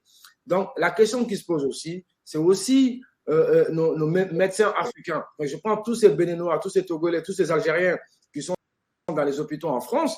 Si on les enlève, Covid-19 va tuer tous les Français. Il n'y a pas de médecins en France. Par exemple, et ce sont les médecins africains, congolais, béninois, togolais qui sont en train de soigner maliens. Et si ces médecins aujourd'hui sont en train de soigner, sont en train de donner en Europe, lorsque nous allons lancer la télémédecine, c'est là où ça va être intéressant. Puisque nous, en Afrique, il a parlé, Al, il a parlé, Moustapha, on a un problème énergétique. Il y a des coupures de courant dans les hôpitaux, il y a des coupures de courant partout, dans les villes, partout. Et on est un groupe électrique. Lorsque la bonne dame qui est dans un petit village aujourd'hui peut se soigner et à travers un médecin qui, lui, il est à Kinshasa, mais à travers un autre médecin qui va regarder l'autre pronostic depuis Tunis ou depuis Alger ou Casa ou depuis Kigali, c'est là où c'est intéressant. C'est ça qu'on peut apporter aujourd'hui avec la télémédecine. Et nous pensons qu'aujourd'hui, la télémédecine est sans doute une des meilleures révolutions qui peut être bénéfique pour le continent africain. Oui. Préserver notre population aujourd'hui, pouvoir les soigner mieux, mais surtout éviter cette mobilité de nos médecins, aller soigner les Occidentaux. Nous payons l'argent pour aller nous soigner chez eux et derrière, nos populations sont en train de mourir. Ouais. Vous savez, le Covid-19 n'a pas tué beaucoup de personnes. Le paludisme tue plus que le Covid-19, Oui. mais seulement il tue plus que les Africains. Donc, ce n'est pas un sujet à impact international. Donc, pour moi, aujourd'hui, l'urgence est quoi? C'est de trouver une solution qu'on va résoudre. Pas Covid-19. Pour moi, Covid-19, c'est une maladie des Européens.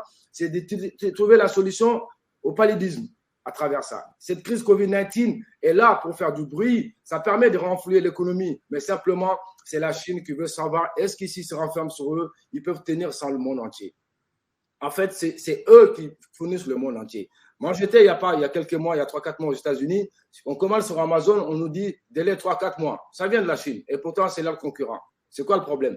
C'est-à-dire qu'ils sont incapables de produire. On a vu les Européens qui couraient derrière pour aller chercher du PQ. Excusez-moi l'expression. Parce que tout simplement, c'est leur culture qui fait que nous, en Afrique, on ne connaît pas ces problèmes. Nos priorités ne sont pas les mêmes. Et cette maladie, bien sûr que c'est en Afrique. Il faut faire attention. Il faut se soigner, il faut se préserver. Mais ça a trouvé que nous avons d'autres maladies qui sont aujourd'hui beaucoup plus graves que Covid-19, que personne ne s'intéresse. Oui. Et la télémédecine va permettre à nous, les Africains, de les résoudre ces problèmes-là et d'avoir ces médecins marocains qui vont soigner le Malien et que ce médecin tunisien qui va soigner le Rwandais, qui va soigner, etc. Et c'est ça qu'il faut aujourd'hui. L'intelligence collective, la co-construction, la solidarité africaine. Et que Dieu bénisse l'Afrique. Et merci pour la parole. Merci beaucoup, M. Amadou, pour votre intervention. J'espère qu'on gardera contact pour l'université. On se fera des appels. Merci Amadou, et avec plaisir pour échanger, bien sûr. Avec plaisir. Merci à vous. Merci infiniment. Je vous laisse mon mail. Merci infiniment. Brillante intervention, cher ami. Merci infiniment. Afin qu'on puisse respecter le timing de ce webinaire, j'ai une dernière question pour Monsieur Al, si vous me permettez, et bien sûr pour Monsieur Mustapha avant de prendre les questions de notre auditoire. Donc, je vais parler le paiement. Donc, les moyens de paiement, donc offerts pour les pays africains. Donc, on sait très bien que les populations africaines sont généralement non bancarisées, notamment les ruraux, les femmes, donc les ménagères, les entrepreneurs, les commerçants du secteur informel, etc. Donc, sachant que l'un des leviers du marketing du numérique et du e-commerce, c'est le paiement en ligne. Donc, à votre avis, quelles sont les solutions qu'offrent les États pour pallier à ça? Donc voilà, je ne veux pas en dire plus. J'aimerais bien vous écouter là-dessus. Je crois que nous avons le meilleur modèle du continent, se trouve être le Kenya, avec M-Pesa et toutes les autres monnaies électroniques. Et très malheureusement, lorsque cette monnaie électronique, ce portefeuille électronique a commencé à se répandre sur le continent, bien entendu, les opérateurs de télécommunications ont pensé qu'ils pouvaient chacun développer son porte-monnaie électronique. C'est ridicule et ce n'est pas intelligent. Aujourd'hui, il commence à y avoir des gens qui agrègent ces porte-monnaies électroniques en un seul porte-monnaie électronique qui a une base bancaire ou non bancaire pour être en mesure d'offrir une solution plurielle. C'est là que commence la facilité maintenant. Vous savez, à l'époque, on avait un frein dans l'accès aux technologies au niveau de l'acquisition, c'était le terminal de paiement qui coûtait très cher. Aujourd'hui, on commence à avoir des solutions qui dépassent le terminal de paiement. Le téléphone lui-même, avec un QR code, commence à devenir un véritable moyen de paiement. Et je crois que les 3 années qui viennent vont être très, très, très influentes au niveau de la manière de pouvoir bouger. Mais alors, moi, je dis toujours la même chose. Le problème de l'Afrique, c'est que les privés sont intelligents et ils bougent vite. L'État, des fois, est trop lent. Moi, je dis simplement, si le leadership public se montrait un peu plus actif et que, par exemple, toutes les taxes étaient payées de manière électronique, je crois que ça boosterait l'acquisition de la monnaie électronique et des transactions électroniques.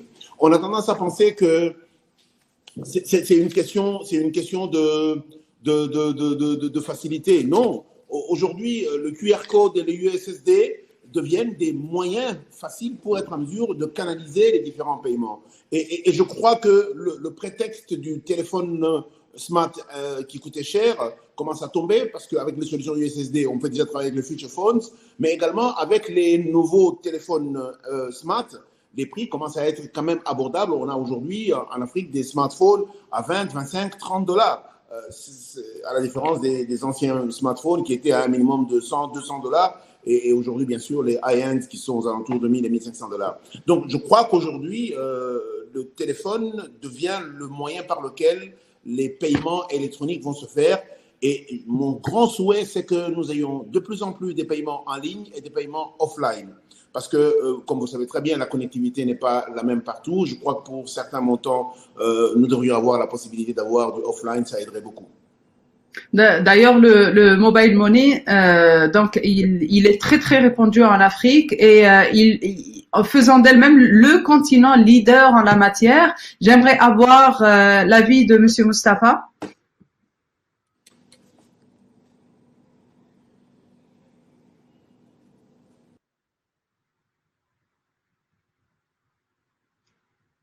Monsieur Mustapha, vous nous écoutez?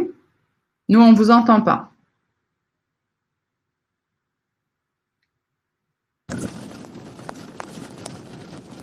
Allô?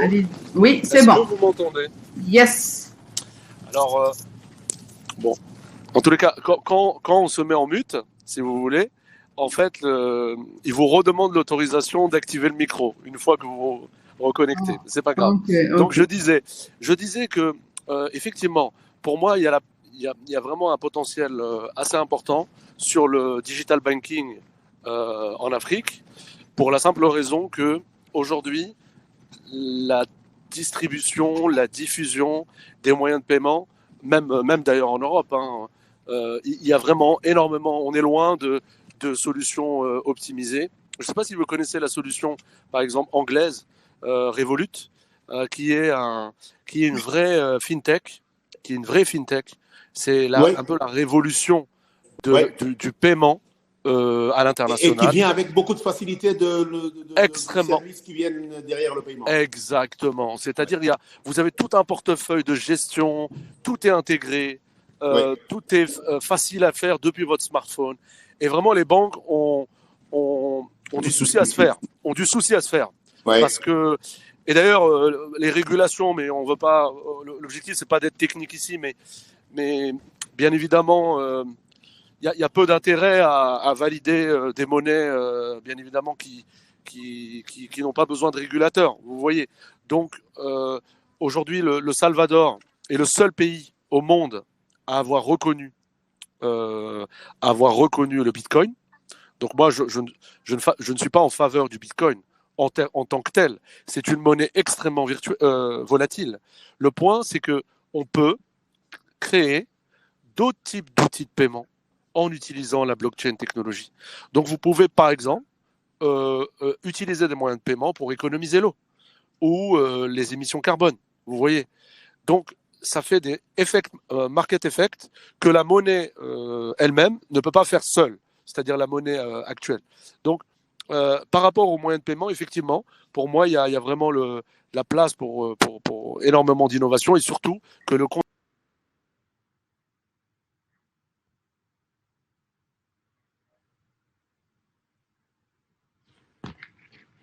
Moi, je vous entends plus, Monsieur Moustapha. Oui, je disais que surtout que donc il y a la place pour ce type de solution fintech en Afrique pour de nombreuses, pas une seule, vraiment de nombreuses. Et je disais que le potentiel peut se réaliser d'autant plus que l'Afrique est jeune. Donc l'adoption de ce type de solution va être très aisée. Mais pour citer d'autres types de secteurs de fintech, vous avez par exemple l'assurance. Donc l'assurance va également être totalement disruptée à l'échelle globale, mais également à l'échelle africaine. Donc voilà.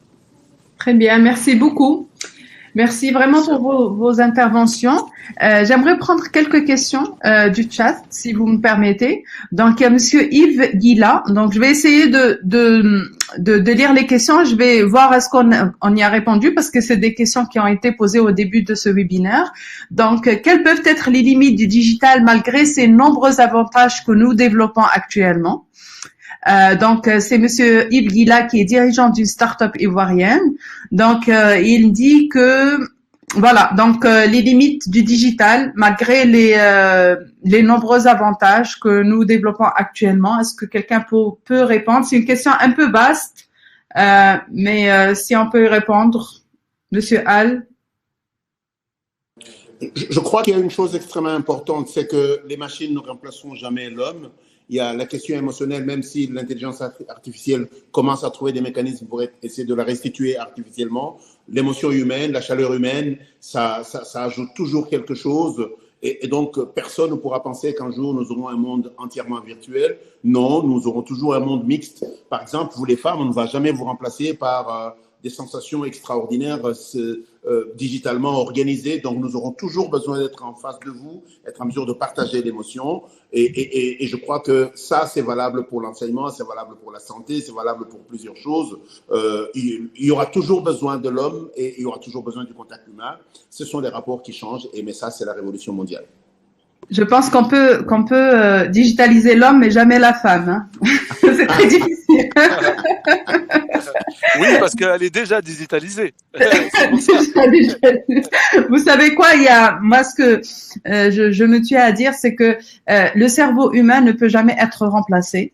C'est une machine qui est assez forte et qui dépasse les limites du possible. Maintenant, ce qui est notre rôle à nous sommes toujours jeunes et le rôle notre rôle vis-à-vis de nos enfants, c'est d'éviter qu'ils fassent des métiers où ils sont des exécutants. Parce que tout métier où on exécute des tâches sans y penser vont être remplacés par des machines et l'être humain va regagner sa place, celle du coordonnateur, la personne qui donne des ordres et la personne qui réfléchit pour donner des ordres à ces machines-là. Donc, c'est clair qu'il y aurait malheureusement, à mon avis, le désavantage du digital, c'est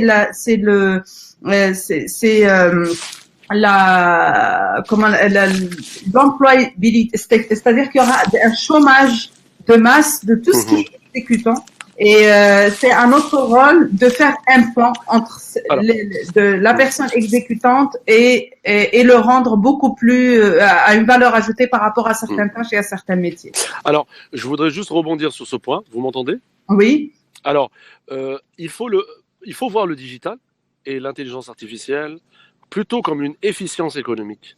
C'est-à-dire, ça apporte de l'efficacité, mais pas comme un obstacle, dans le sens où aujourd'hui, ce sont des outils. Regardez par exemple Zoom ou les modes virtuels. Ils ont apporté une efficience économique.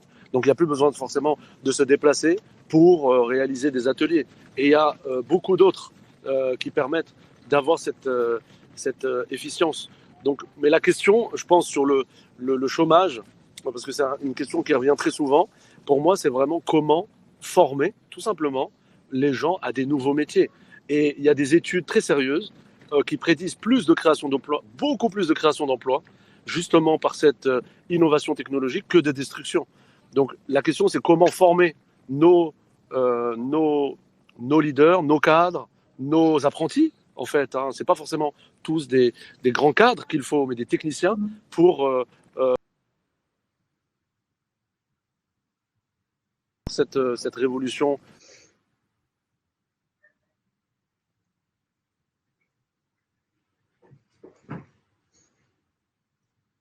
Moi, j'ai perdu Monsieur Mustapha. Est-ce que tout le monde l'a perdu ou seulement moi? Monsieur Al, est-ce que vous entendez Monsieur Mustapha ou pas?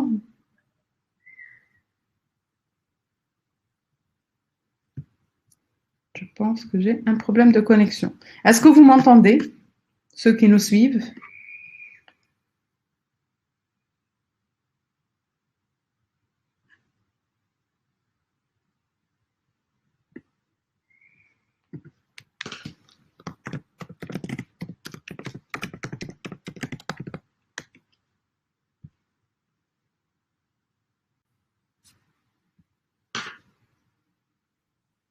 Est-ce que vous m'entendez? Allô, allô?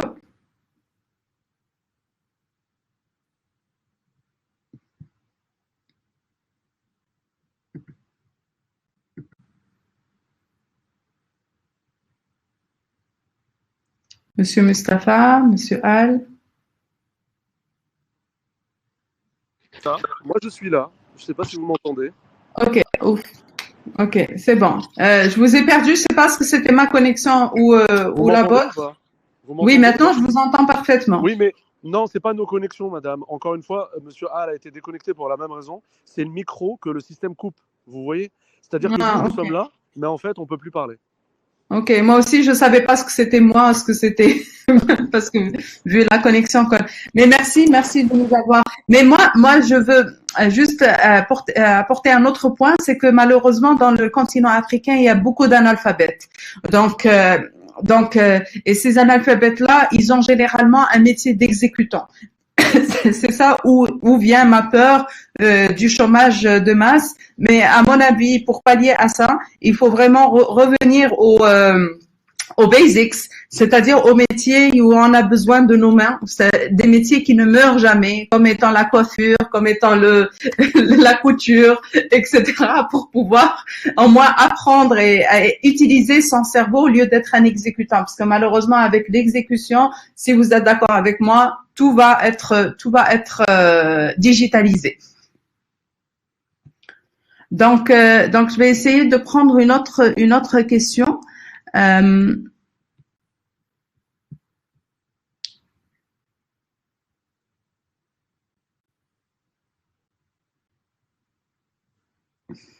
Donc, donc c'est question de Monsieur Souleyman et il veut savoir comment faire ou rendre les outils numériques et surtout les applications mobiles accessibles à tous, c'est-à-dire abordables en termes de coûts. Donc, qui veut répondre à ça?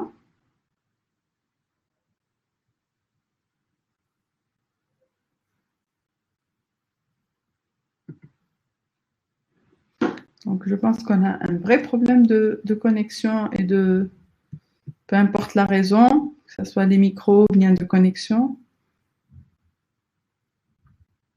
Je vais vous reposer la question, est-ce que vous m'entendez?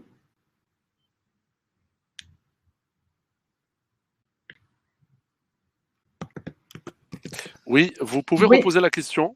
Donc, la question, c'est-à-dire, bon, elle n'est pas très claire, mais il veut savoir comment faire pour rendre les outils numériques et surtout l'application mobile accessibles et abordables en termes de coûts. Donc, je pense, il parle de développer, pas acheter en termes de user, de customer. Je pense oui, oui, je comprends ce que vous voulez dire. Ouais. Écoutez, effectivement, c'est une très bonne question. Il y a deux solutions, deux solutions. Vous avez soit les CloudNet, ça dépend des langages de programmation. Donc il y a des formations qui sont gratuites en ligne. Donc c'est plutôt essayer de former ces équipes sur ces formations en ligne. C'est une de mes recommandations. Et là, vous baissez le coût. Autrement, le développement, aujourd'hui, ça reste un coût dans tous les cas pour avoir les solutions les plus robustes en tout cas. Mais il n'y a pas forcément de frein à la technologie pour le faire. Mais quand je vois aussi qu'il y a énormément de centres de coûts, par exemple au Maroc, donc des entreprises renommées mondialement qui viennent à développer leurs produits, et notamment pour les grandes entreprises ici au Maroc, c'est qu'on est un vrai centre de coûts. Donc ça veut dire que le développement au Maroc n'est pas aussi onéreux qu'à l'étranger, et c'est une vraie opportunité pour l'Afrique. Qu'est-ce que vous en pensez? C'est-à-dire le développement ne coûte pas aussi cher qu'en Occident, oui. qu'en Europe. Alors, totalement. Alors là, ce que vous dites, nous, par exemple, pour être très concret sur HealthKey, on a des développeurs dans plusieurs pays. Donc, on a travaillé avec des développeurs dans les pays de l'Est, mais également dans la région Middle East et au Maroc. Donc, il y a une réserve, effectivement. Donc, packager cette offre de développeurs qualifiés pour l'international, il y a vraiment une très très forte demande. Donc, la réponse est oui. C'est-à-dire, c'est comme un nouveau pan de l'économie qui peut être créé, vous voyez, sur ce secteur-là. En plus, je pense qu'on a généralement le Nord-Afrique aussi, le subsaharien et central est très connu par ses talents en termes d'ingénierie et de développement. Donc, je pense que si on renforce nos acquis, ça sera vraiment un bon tremplin pour cette digitalisation et le tournant numérique.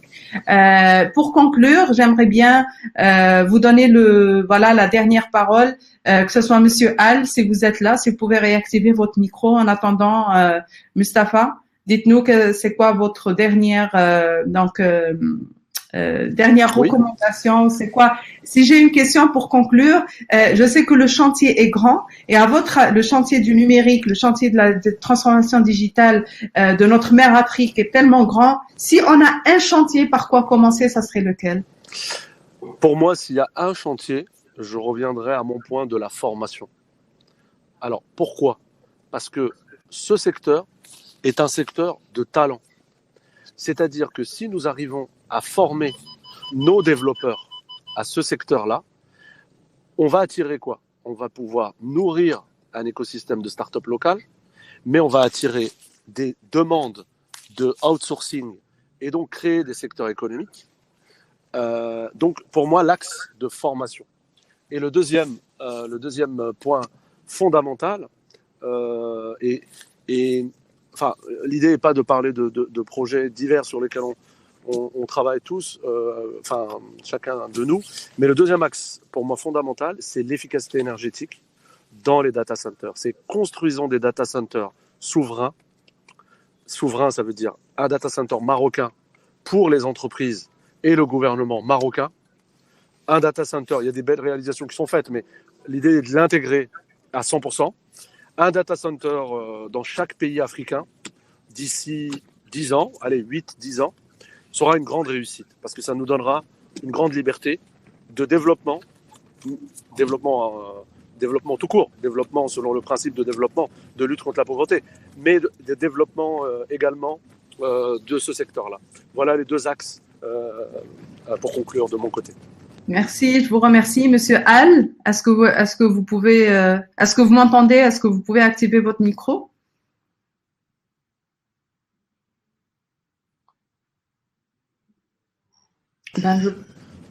Monsieur Al, la solution, je crois, c'est de se déconnecter et de se reconnecter. Et quand il vous demande d'activer le micro, essayez d'appuyer sur activer le micro.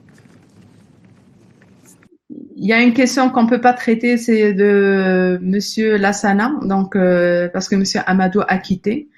Je pense qu'on va attendre quelques secondes, sinon je me dois de clôturer ce webinaire qui a été très fort en échange, et on voit aussi la bonne volonté de chacun de nous de vouloir apporter sa valeur ajoutée au continent africain. Il manque juste la synergie, il manque juste aussi une bonne organisation pour qu'on puisse tous mener à bien les projets du numérique et aussi faire entendre parler de l'Afrique comme étant un pays et pas un continent, comme l'a bien dit Amadou.